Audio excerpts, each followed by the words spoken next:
కొట్టిరు మమ్మల్ని కొట్టిరు sir family కూడా కొడుతున్నారు.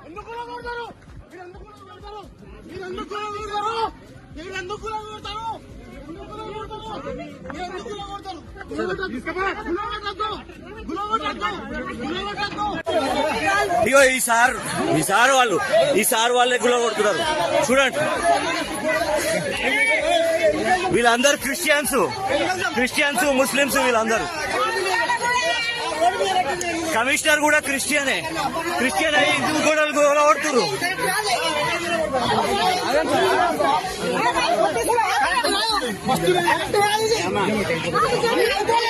ఆడోళ్ళ మీదకి కూడా దౌర్జన్యం చేస్తున్నాడు.